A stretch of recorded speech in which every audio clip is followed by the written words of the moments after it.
Good evening, everyone. This is the PMBC meeting for January 13th, 2001. We have a fairly robust agenda for this evening, unlike other meetings, and hopefully Brian Fors will be able to join us to give us updates on both the library and the police station. First, we have the warrant, which I have sent out to all the committee members. It consists of 5 invoices. The first invoice is for Greenwood Industries. It was their August invoice for the DPW roof installation, $117,705.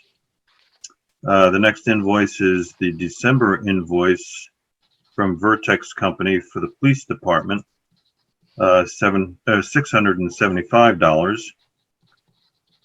Next invoice is Commodore Building for the library, December invoice, $450,726.64. The fourth invoice is Professional Services PSI for the library. They do, concrete testing and whatnot. $1,546. And the last is for Fitzmyer Library December invoice. They're our commissioning agent, $1,567.50 for a total of $572,220.14. Is there any discussion? Motion to approve. There's a roll call vote, so if you want to state your name, Bob. Bob Romley, motion to approve for $572,222.14. Mike Scaduto, second. I can second that. All in favor? Bob Romley, yes. Bartlett, yes. Brian Pasquale, yes. Mike Scaduto, yes. Steve Moore, yes. Motion carries. Thank you very much. Next, we have the meeting minutes of December 9th and December 16th. Both were amended. Any discussion on either one of those? Is there a motion to approve the meeting minutes of December 9th? I make a motion to approve Bob Romley, the 9th and the 16th of December, 2020. Okay. Is there a second? I can second that. Bartlett. Bartlett seconds. All in favor? Bob Romley, yes. Bartlett, yes. Mike Scaduto, yes. Brian Pasquale, yes. Steve Moore, yes. Motion carries. Thank you very much. Library update, Brian Fors, do you want to give us a little bit of an update? Sure. How you guys doing? Thanks for having me. Happy New Year, Brian. Library. I was out there this morning. Things are going very well out there. We have some mechanical, electrical, plumbing, and fire protection subs on site, starting to begin their rough-ins in the overhead. We're beginning to shoot in some track on our exterior walls and get some sheathing up so that we can introduce some temporary heat into the building as well. The roof sheathing is going on now, and the site contractor has pulled off for the time being, except for any maintenance around the building. And today we had a meeting with the architect firm as well as the library staff to begin selections of our interior colors. So we had a nice long meeting looking at carpet selections and looking at color selections for the walls and tile, and as well as concrete stain that we're going to be looking at as well. We made a decision on the glass for the clear story glass as well as the interior partition glass, and we made a decision on the finish of the trim and millwork that will be throughout the building as well. So we made some headway today on some longer lead items. Schedule wise, we're looking very good. I know we did send around some some literature on their cold weather masonry procedures that they're suggesting. I've also reached out to the general contractor to give me some ideas on what he feels as though would happen if we decided that we were going to delay the masonry till warmer weather. I did email Steve. It was about 5 minutes ago. I emailed you the exterior elevations of the extent of the masonry work. And I did get an email today from the senior project manager from the general contractor that if we did push the masonry off, the other trades that would be impacted, which would include the fiber cement board siding, as well as some of the exterior planting. If we do things out of sequence, it may add some more costs for remobilization for getting things done on the side, as the masonry is lower than the fiber cement board. So there might be a remobilization of staging, and it might delay the plantings and the landscaping around the exterior of the building, as there might be some, gumming and mucking up of the masonry as they do the brickwork around the perimeter. We wouldn't be able to do some of the finished scaping around the building itself. I've asked them for a little bit more in-depth finances that would come if we were to take the masonry into warmer weather. But I do want to, I understand the concerns, and, I'm willing to do it however the committee feels is right. I do know as a project now, we are trending, if not a little early on the schedule, and with a CM at risk project as this, every week that we are able to get done earlier, we're obviously not paying for OP and clerk services as well as general conditions on the site as well. This building's a little different from the police station, as the police station is all DCMU or decorative cement module units.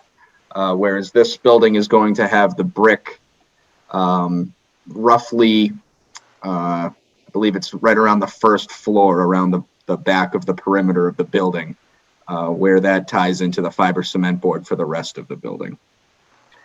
So I'm hoping to get some more information. I'll send that out to the committee, and we can make a collective decision whether or not we want to meet with Commodore and tell them and dictate their schedule with this installation. How much time do we have to review and make a decision on that?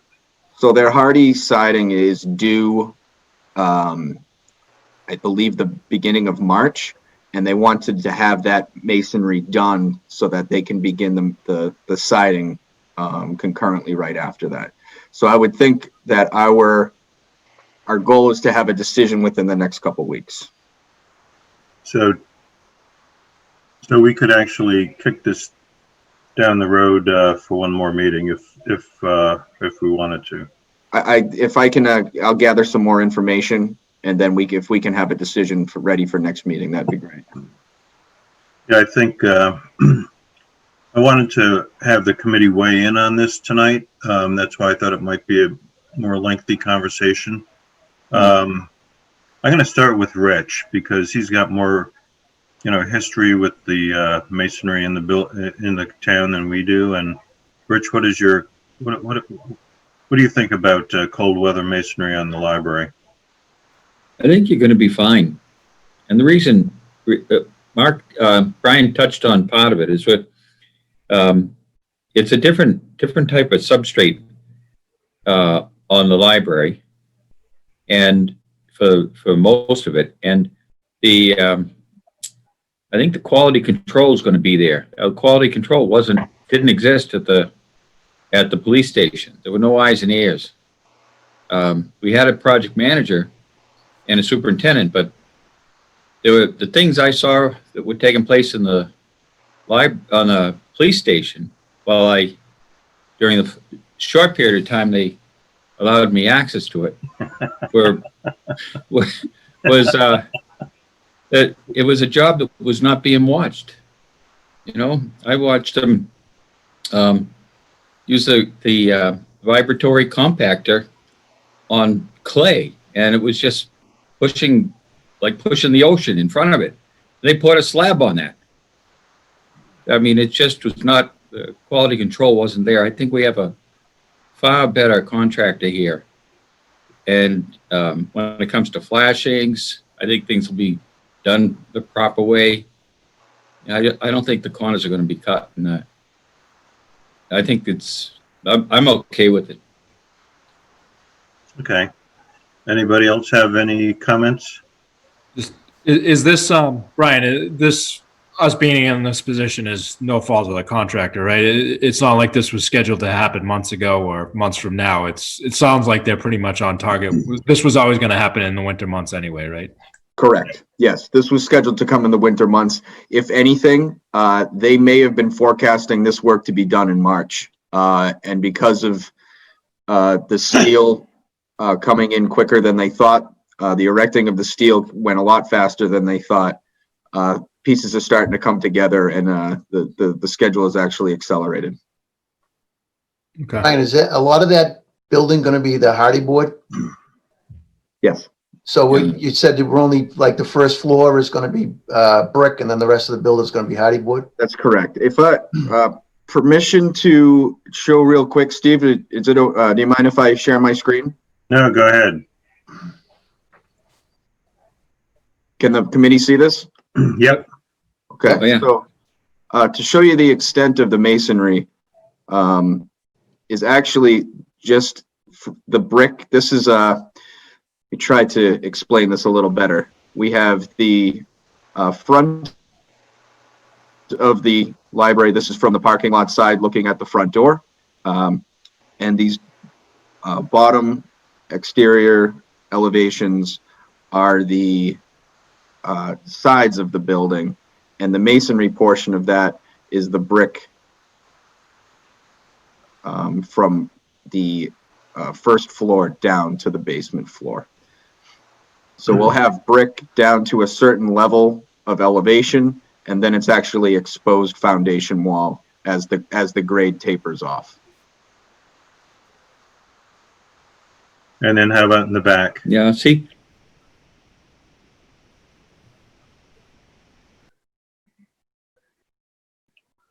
Here's the rear.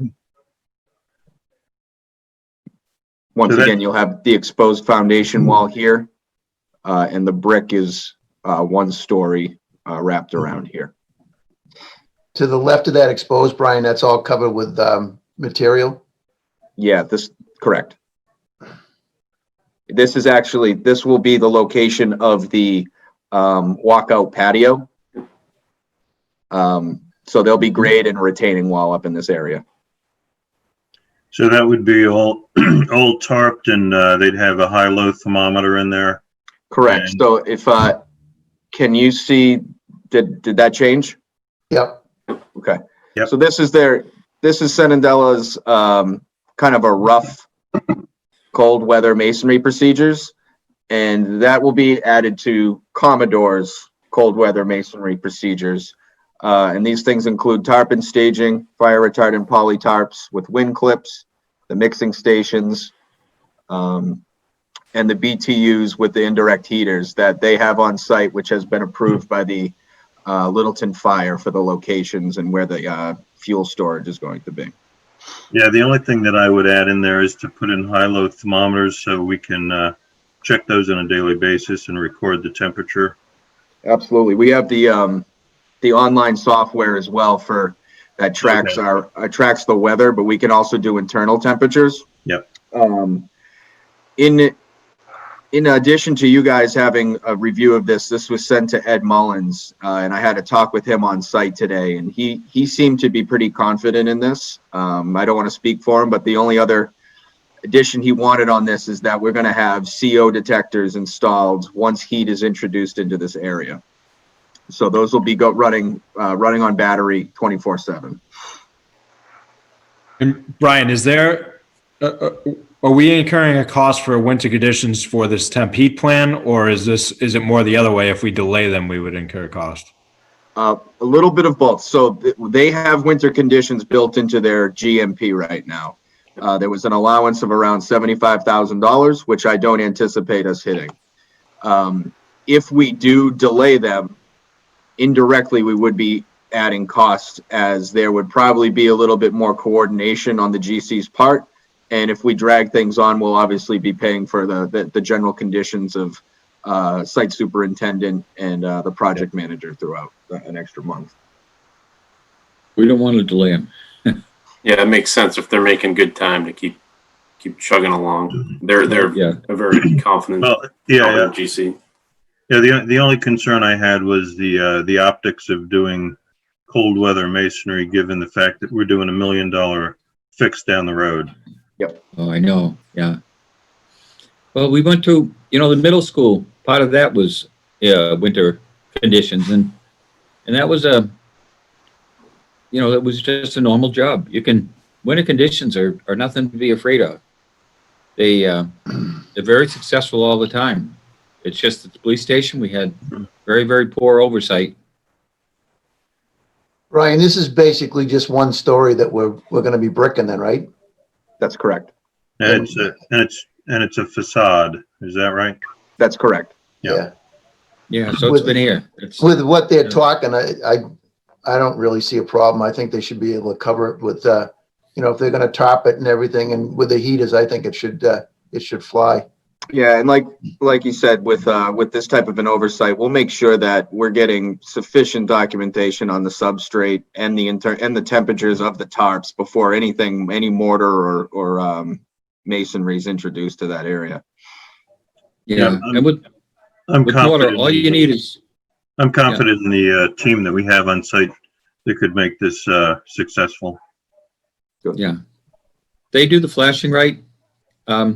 I'm told all you need is an hour after the last mortar is put in place above 40 degrees and you're okay. It can freeze the next day without any problem, so long as it makes it through that first hour. Well, Rich, I learned that in the course that you taught last winter. Well, Rich teaches a course in what is it? CSL, Construction CSL, Supervisor yeah. License. Yeah. I do, yeah. So Well, I've been doing this kind of outside masonry since the early '80s, and so it's pretty cut and dry and very successful if done right. yeah, you kind of helped build Solomon's Temple, if I recall. Let me think. Let me go back and look at my resume. I think I might have missed that one. Okay. Any other discussion on cold weather masonry? Hey, Tamlin, welcome. Sorry, I'm late. Another item I want to bring up on the library are the 3 change orders. Did everyone have a chance to look at those? I didn't. See if I can bring that up on the screen here. I did briefly, but I didn't. My only comment, You can walk Steve, are us the through. ones I already sent to Brian, which Yep. Right. he's addressing. Can you I guys will see- address those going forward too with Griffin.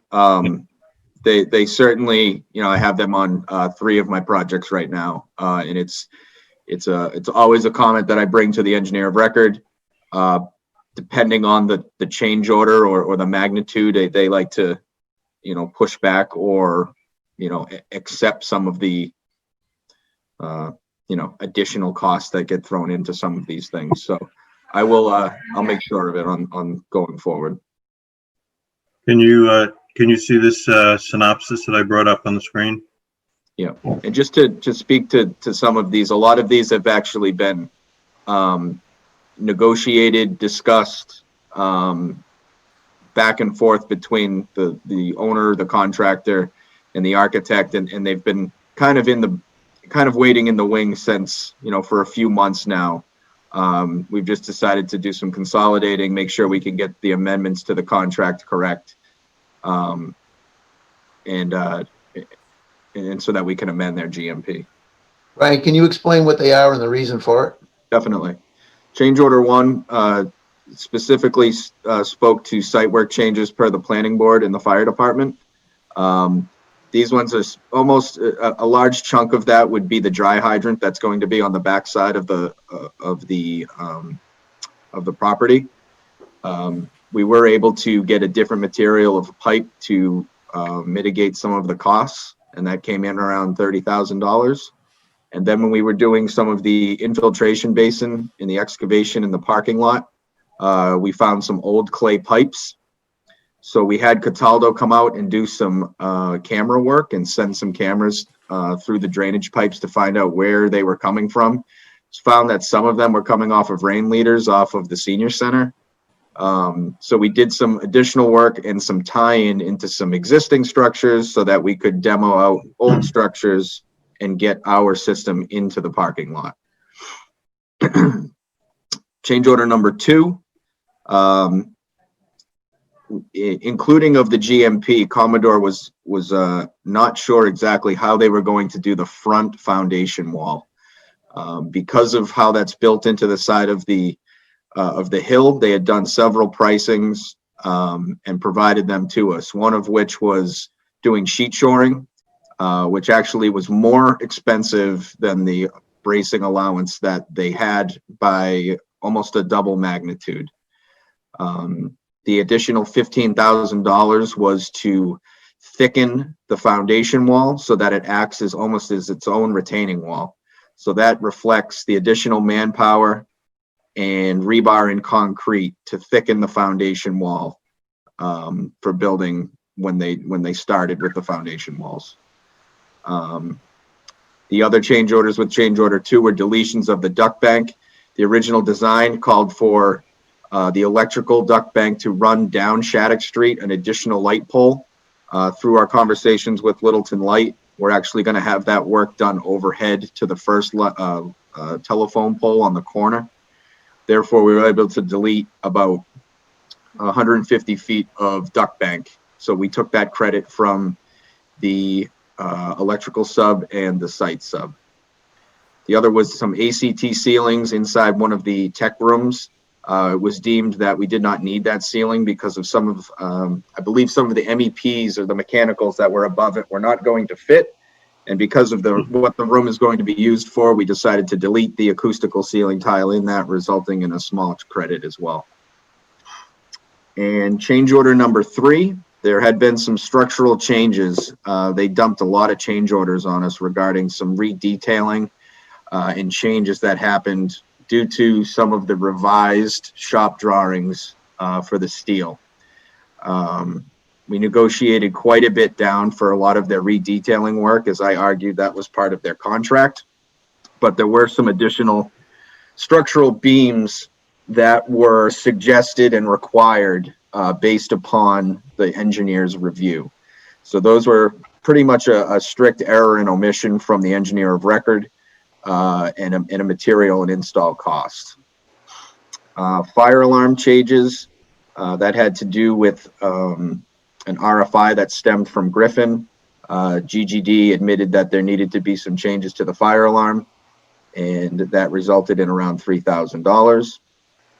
The operable partition closet, the way that it was designed, the partition sizes that the partition is to separate the conference room into 2 conference rooms. The closet that was designed for it could not accommodate the panel size. So therefore they had to create additional panels at a smaller size, therefore increasing the cost a little bit. Last, what's that one? Whose fault was that? That would be a layout design.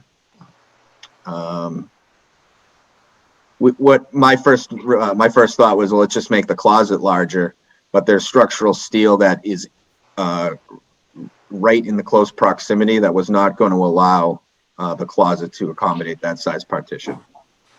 Yeah, so that's an architect omission or error. Right. Coordination. The power for the elevator stemmed from an RFI from Griffin. It was an omission from GGD, who's the mechanical and electrical engineer on the site. It was deemed that the submitted elevator for this project needed different breakers and sized electrical requirements. So they provided a credit for what they owned, and then they had to upsize the electrical requirements for the elevator.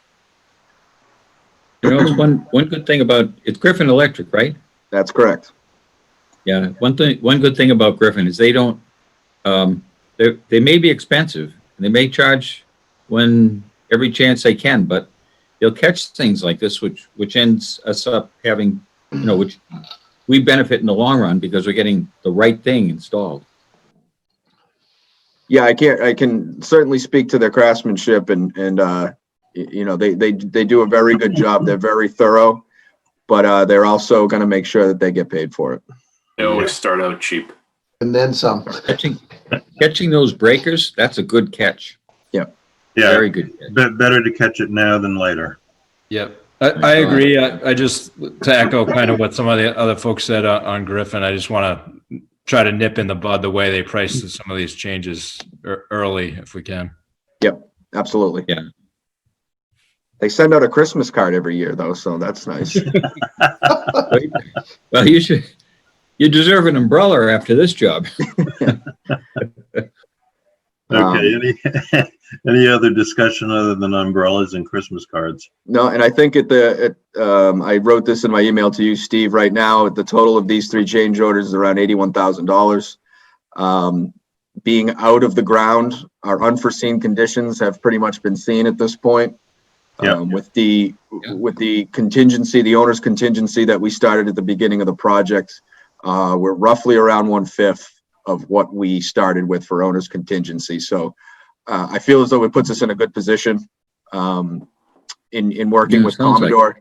In working with Commodore, they too feel as though they will have leftover contingency on their side. So we're going to be having a cost to complete exercise next week. I'll be talking with you, Steve, about that, whether or not you want to attend. Go through some of their schedule and their cost to complete and where they see themselves in their finances. I will if schedule permits. But I agree that, 20% of our contingency at this point, we've billed through the December invoice about 33% of the total cost of the job. And I think we're in a good place. I'll say. Brian? Yeah. Brian? Yes, sir. Not sir, please. The panels, are they refabricating panels? What type of panels are you saying? I'm sorry. The operable partition closet door and added panels. Yep. So are they adding panels in, redesigning the panels? And the reason I'm asking the question is I'd asked before about a pass-through door on one of the panel sections to allow going between the two halves of the room. Yep. I will, I'll look into it. I don't believe there was a pass-through door. I know you asked about it, and I'll look at the redesign. It hasn't been, the shop drawing hasn't been fully approved of it. I know that they needed to add additional panels to it. And I'll look into if there's a door that would allow you in between the two rooms. Right. Again, I'm just looking at the actual logistics of going once the door is closed and completely there, and you need to go through it. You don't have to go the long way around the short pier. Yep. A pass-through. Yeah, I agree. A pass-through is definitely a good thing to have. Yeah, absolutely. Thank you, Brian. Thank you. Okay, any other questions on the change order? Do I have a motion to approve the three change orders in the amount of $81,599.78? So moved. Bob Romley. I'll second that. Brian Pasquale. All in favor? Bob Romley, yes. Bartlett, yes. Mike Scannino, yes. Brian Pasquale, yes. Similin Rossi is yes. Steve Moore, yes. Motion carries. Thanks very much.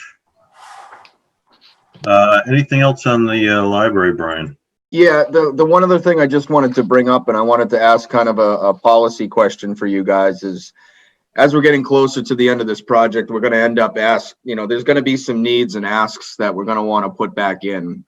Mainly I foresee some conduit going in possibly for certain areas of the project that, in future use we might want to use. For example, I'm dealing with a change order right now for some provisions up in the event that there's solar panels that can go onto this building at a later date. There may be other instances where, we can afford some provisions to be put in for certain other things later on.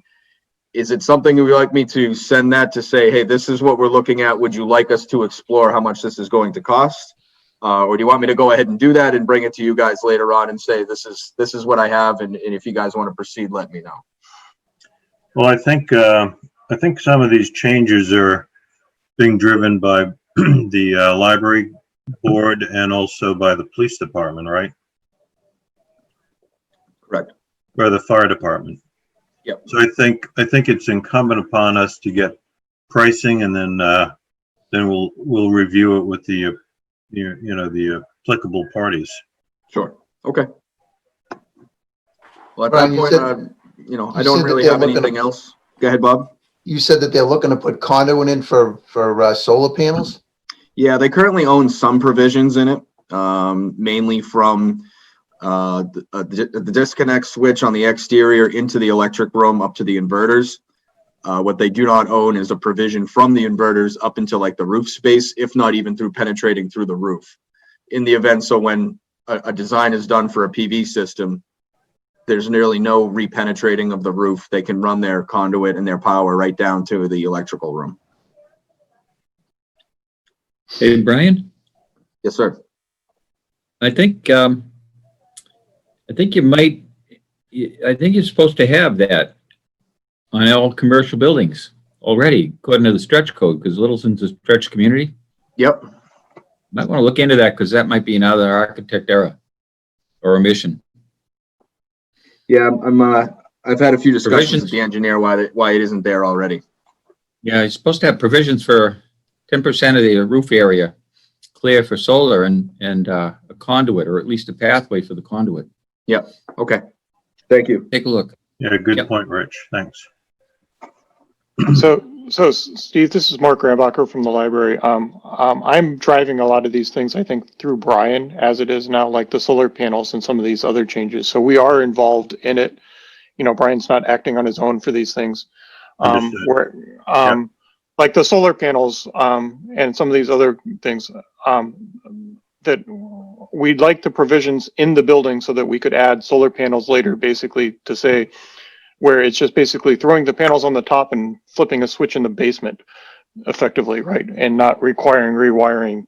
And there's some other items we've discussed, possibly adding back in that were value add things that we excluded before. That either if we're under budget or if we exceed our fundraising goals, that we could add back in. So that's where we're coming from. We're not trying to, we're not going to exceed the budget we already have, but we like to, be as flexible as we can as the building's built for these later, future edition type things.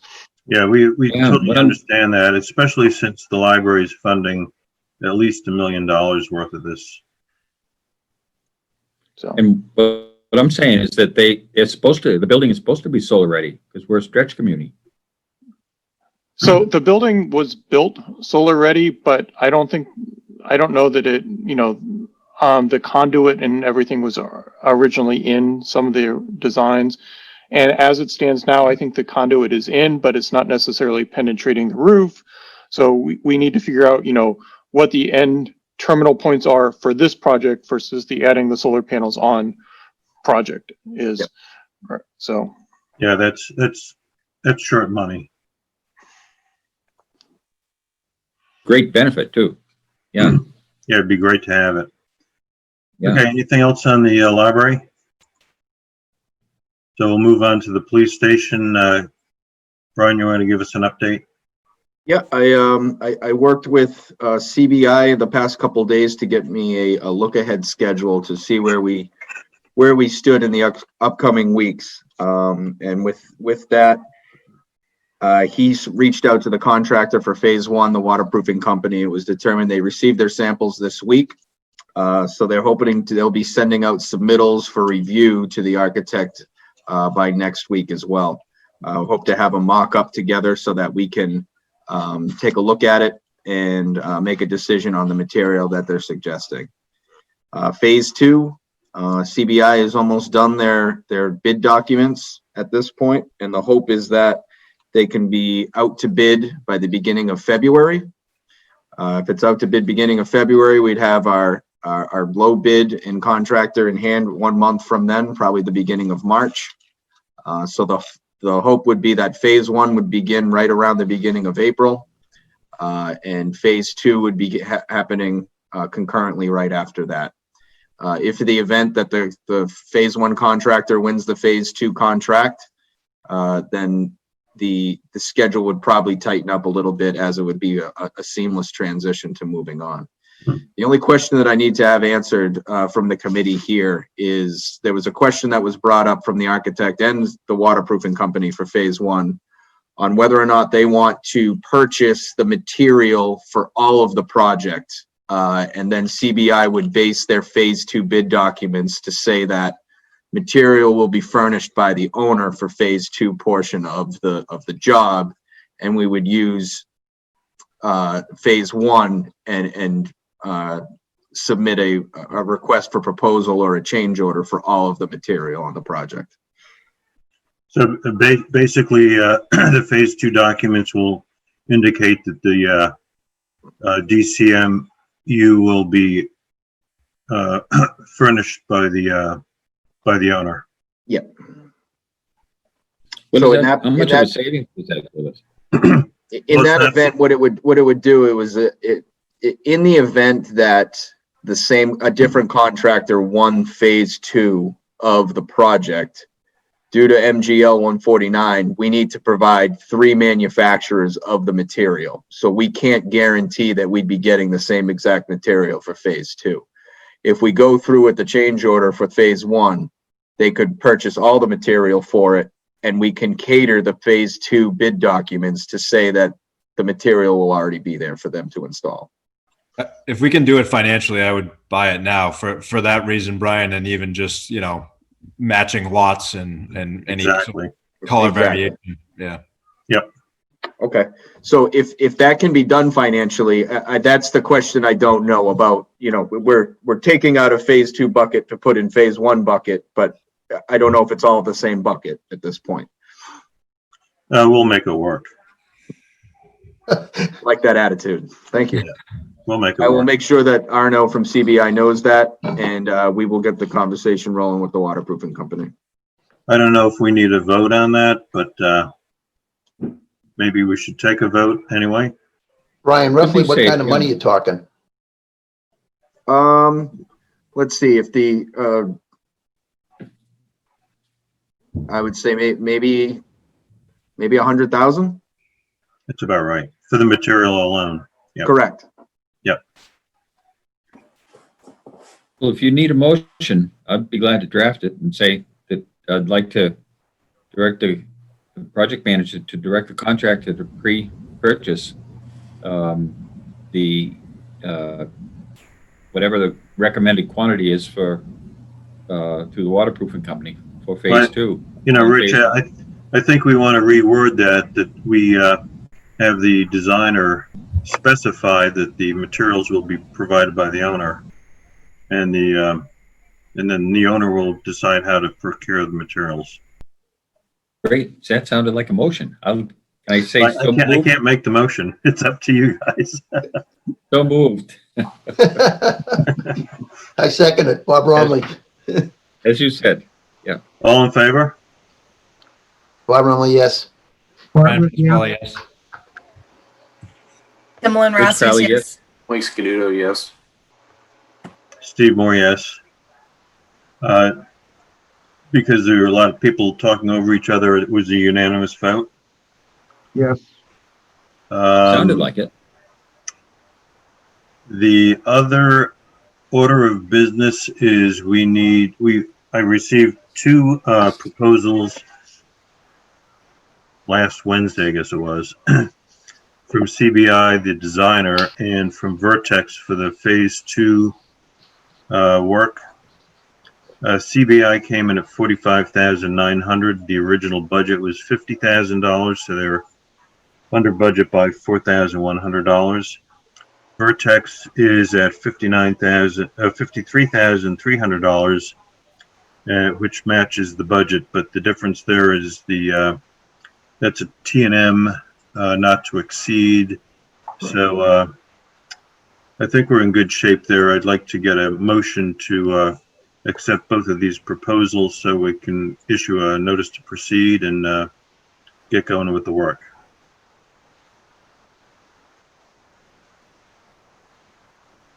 I'll make that motion to approve accept CBI for accept both 45,900 and Vertex for 53,300. Mike Scaduto, second. Bob All in Romley, favor? Bob Romley, yes. Bartlett, yes. Brian Pasquale, yes. Similin Rossius, yes. Mike Scaduto, yes. Steve Moore, yes. Richard Crowley, yes. Vote was unanimous. Thank you very much. Yeah. Anything else on the police station? Not at this time. I'll make sure I let everyone know when a mock-up will be available for anyone to see. Terrific. Thanks. Great, thank you. And the last item was the budget, Pmbc budget for the fiscal year 2022. It's basically all Pmbc schoolwork for $1,679,500. I was scheduled to appear before the Board of Selectmen and the Finance Committee last night to review that, and that was postponed to next week. So that's all schoolwork. Most of that funding is attributed to roof work, and we'll be getting details from the school department as we go forward. Okay. So I guess we're at member input. Bob Romley, I'm all set. Rich Crowley, Let's keep this weather going. This is great. Brian Pasquale, I'm all set. Thanks, Steve. Mike Scaduto, I'm good. Bartlett, I'm all set, thanks. Tamlin. I'm also, the only thing I have is Steve Mark told me that he would be willing to come and talk to us whenever we needed. So you guys just let me know and I can get in contact with him Oh, about that'd be great. any of that if you want him to come to the next meeting. So Okay. just let me know. Other than that, I'm all set. Put them on the Terrific. agenda for next meeting. Okay, I can let him know. Yeah, we'll do that. I don't have anything. Appreciate your attendance and have a good evening. Steve, it looks like Joe has something. Oh, Joe, I'm sorry. Go ahead.